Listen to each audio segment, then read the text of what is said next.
Thailand భూకంప పరిస్థితులు క్రమక్రమంగా మెరుగు అవ్వటం కాదు, ఇంకా ఆందోళన కలిగిస్తున్నాయి. మన వాళ్ళు అనేక మంది, కొంతమంది ప్రజాప్రతినిధులు కూడా అక్కడ ఉన్నారట. భూకంపం వచ్చినటువంటి సందర్భంలో చిక్కుపడిపోయినటువంటి వాళ్ళు మన తెలంగాణకు సంబంధించిన ఒక శాసనసభ్యుడు కూడా ఉన్నారు. థాయిలాండ్ అంటే ఒక ఆట విడుపు కేంద్రం మన వాళ్ళందరికీ కూడా. తక్కువ ఖర్చుతో వెళ్ళి రాగలిగినటువంటి విదేశీ పర్యటన, ప్లస్ తాగినోళ్ళకి తాగినంత, తిన్నోళ్ళకి తిన్నంత, తిరిగినోళ్ళకి తిరిగినంత, ఎవరు ఏది తప్పుబట్టేటటువంటి పరిస్థితి ఉండదు. పూర్తిగా టూరిజం ఎంజాయ్ చెయ్యాలనుకునేటటువంటి వాళ్ళు అక్కడికే వెళ్తుంటారు. నడి రోడ్డు మీద మందు బాటిళ్ళు పట్టుకుని తిరుగుతున్నా ఆపేవాడెవడూ లేదు, ప్రోత్సహించే వాళ్ళు ఉండేటటువంటి పరిస్థితి. అట్లాగే అక్కడ వ్యభిచారం కూడా చట్టబద్ధం అయ్యేటప్పటికి విపరీతంగా పోయేటటువంటి వాళ్ళ సంఖ్య ఉంటుంది. అంటే కాకపోతే ధనవంతులై ఉండాలి, మామూలు పేదలు మధ్యతరగతితో పోరు అక్కడికి.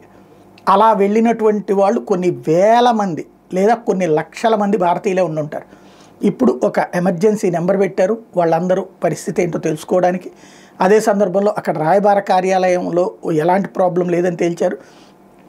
ఒక ఎమర్జెన్సీ నెంబర్ ద్వారా వాళ్ళ కాంటాక్ట్ సిస్టమ్స్ సెట్ చేశారు. అయితే హోటళ్ళు కూలిపోయినాయి, భవనాలు కూలిపోయినాయి, అనేక చోట్ల దారుణమైన పరిస్థితి ఉంది. ఇప్పుడు వాళ్ళందరికీ కూడా ఎక్కడ ఉండాలి ఏంటి అన్నటువంటి చెక్ చేసుకున్నారు. వచ్చేయడానికేమో విమానాశ్రయాలు ఇబ్బందికరమైనటువంటి పరిస్థితి తలెత్తుతున్నాయి. ఇప్పుడు విమానాశ్రయం అదంతా మళ్ళీ సెటరేట్ చేయాలి, విమానాలు రాకపోకలు పునరుద్ధరించాలి, దాన్ని యుద్ధ ప్రాతిపదికన చేసే ప్రయత్నం చేస్తున్నారు. కొన్ని చోట్ల రన్వే మీద చీలికలు ఉన్నాయని చెప్తున్నారు. అవి ఏంటనేది తెలియాలి, ఇంకా అది ఫైనల్ కాలేదు. ఓవరాల్గా థాయిలాండ్ అంటే సరదా సంతోషం అన్నటువంటి స్టేజ్ నుంచి వణుకు తెప్పించినటువంటి సందర్భం.